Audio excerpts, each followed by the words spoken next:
Hey everyone, it's Sue again. I'm just going to give you a really quick snapshot of a summary of NOAA's behaviours and the restricted practices that are in place. So if you have any questions after it, you can always email me or contact Molly and she can share this information. But really, it's just a quick reminder about what's going on for NOAA and why we're doing these supports. So if we think of the behaviours that we are supporting NOAA with, we've got 5. So the first one is PICA. So that means he's eating or mouthing. So it doesn't mean that he's actually always swallowing. It could be just that he has it in his mouth. Things that are non-food. So the things you would have seen with plastics, he likes to chew on the hose, other things like that, which is why we have to do an environmental scan all the time of where Noah is to make sure that he's not swallowing or inhaling any of the material. It also can include food, because Noah can be a little bit unsafe around food. So you need to be mindful when he's having his dinner and breakfast and lunch. The second behaviour is smearing. So this is referring specifically to when Noah may put his hands down his clothing, his continence aids, and get in there and touch his faeces, and he might be smearing it around. So it seems to be that Noah's communicating that he doesn't like it on his bottom, and then when he gets it on his fingers, he doesn't like the smell. He gets distressed by it, so he's trying to get it off himself. So he could do it in the car, like wipe it on the car seat. Could do it in his wheelchair. But at home, he can also do it when you're doing changes, or even if he's done a bowel movement and you're not aware yet. The third behaviour is him being unsafe in his wheelchair. So this means things like rocking in it to the point that if you're worried that it'll tilt and he'll fall out. He has been known to put his hands and his fingers in the spokes of the wheel and injure his hands. And he's also been known to drag his feet and get sores and scrapes on his toes by doing that. They're kind of indicators that he doesn't want to be in the wheelchair. But they're also occur when he's tired and he can't walk anymore. So we just have to be really, really mindful of those. The other 2 behaviours that we're looking at is absconding. So this is him running away or running to something. So it's not always running away from someone or something. So what we see is that he might run towards something that he's really interested in. So he's in the playground, he sees something he wants to go and touch or wants to mouth, and he will move quickly towards that. And also another common one is that he may run onto the road because he's excited, wants to see the traffic, doesn't understand that he could get hit or hurt. And there could be many other options as to why he's doing that. So this is why we always have to be vigilant when we're out with Noah. The last behaviour is climbing. So this is perhaps prevented quite a lot at home because Karen has got everything up really high so that Noah can't get it. The concern and why this is reported as a behaviour is related to the PICA behaviour, and the fact that if he gets hold of objects and people aren't able to observe him or they're busy doing something, he could mouth them or try and swallow them, and so there's a really big risk for him in that regard. But also pulling furniture onto himself. So if they're not fixed to the wall, there's a danger in that as well. So we're just keeping in mind that he might do those sorts of things. So they're the 5 behaviours that we're looking at for Noah. So thinking about those 5 behaviours, what we're wanting is the ABC charts, which I'll talk about in a minute. We've got a QR code for that. But any time you see one of those 5 behaviours, you need to be completing an ABC chart. Now, ABC, when you break it down into its kind of essence, is A means antecedent. So that's what was happening before. Another word that we know that by is trigger. So what was happening immediately before the behaviour happened. B stands for behaviour. That's what was he doing? Was he smearing? Was he trying to eat something? Was he absconding, climbing, unsafe in the wheelchair? And the consequence is what happened after Noah did it. So did you provide him attention? Did you take something away? So we're trying to figure out what is reinforcing or making that behaviour more likely to happen. So that's why we got A, B, C.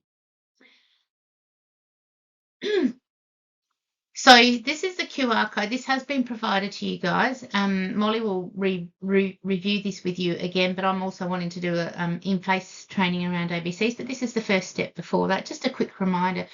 So whenever something like that, the behaviours happen, you're going to get your phone out, use this QR code, and you'll be able to report on what happens. So every time that one of those behaviours happens, so if he does 3 incidences of trying to eat something throughout the day, then that's 3 separate ABCs, because what we're trying to record is the frequency, so how often it happens, how long they go for, and any other information that you provide me.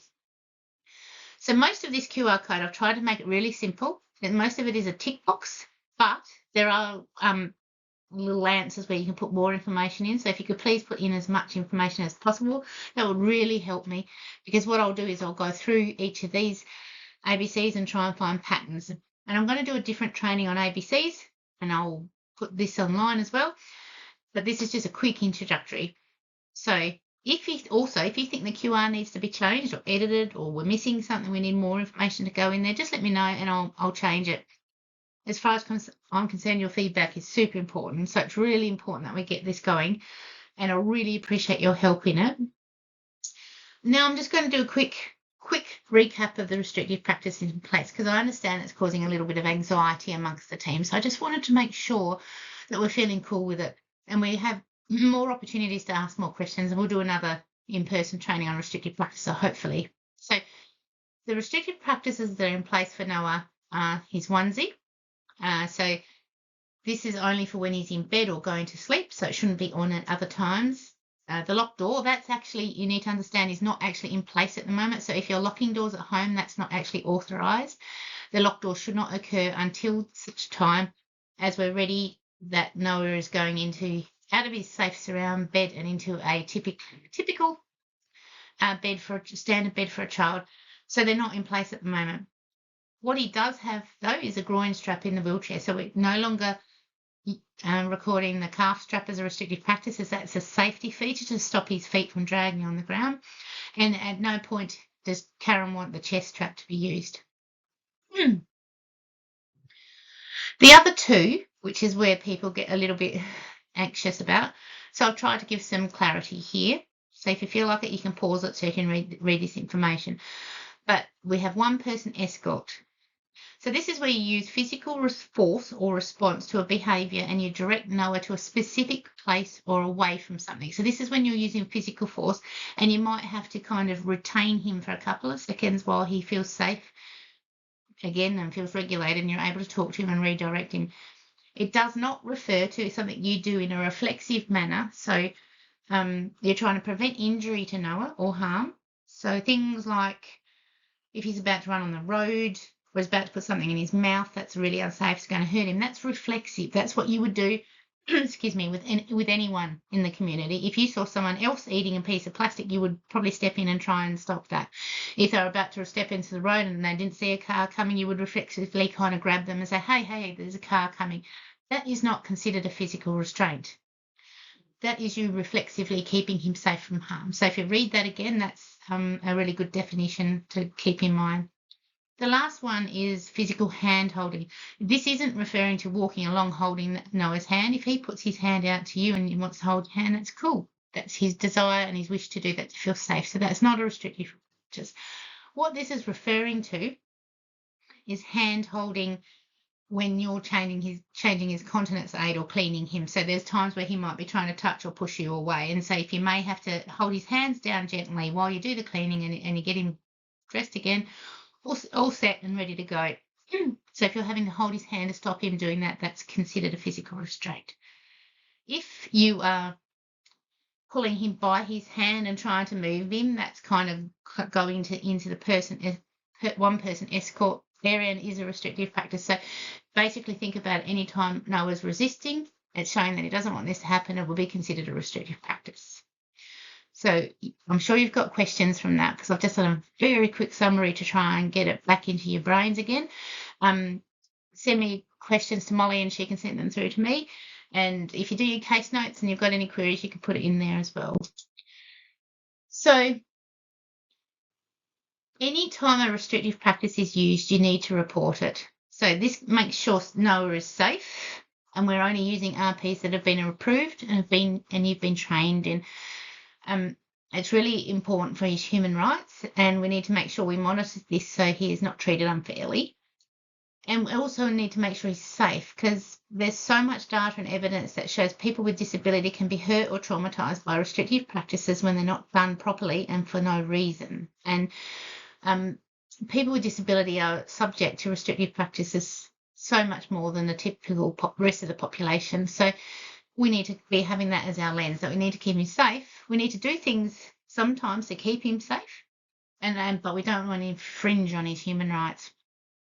And I don't want you to view this as, oh, I'm going to get in trouble if I do that. Sometimes in an emergency situation, you need to do something. That's just when you document, you write all the information down, say what we did, and then we get together and we have a discussion about whether something needs to change, whether we need to amend the behaviour support plan, whether we need to put something else in, a bit more support. So without you telling us what's going on, we can't help in that regard. So it's not trying to get you in trouble. It's trying to debrief and provide you support to go through those things. But it's also unethical not to report. So it is part of your role as a support worker that you have to report any time a restrictive practice is used. So please keep that in mind. And anything that we haven't gone through that I've listed, if I haven't listed it as an approved restrictive practice, then it's unauthorised and you're not to be doing it. However, like I said, in an emergency situation, sometimes things happen. However, you've got the reflexive response, which is what I said. If he's running across the road, you pull him back gently, as gently as you can. You may need to kind of scoot him over a bit so he's safe. That's perfectly fine. So there shouldn't be any instances where you're doing a restrictive practice that's unauthorised. So please feel secure in that, and we can have discussions if you've got any more questions. I think that is the end of it. So, yep, keep your questions, send them to Molly. Molly can share them with me. And I know that was very, very quick, but it was just a quick reminder about what's going on for now and what we've got in place. Thanks.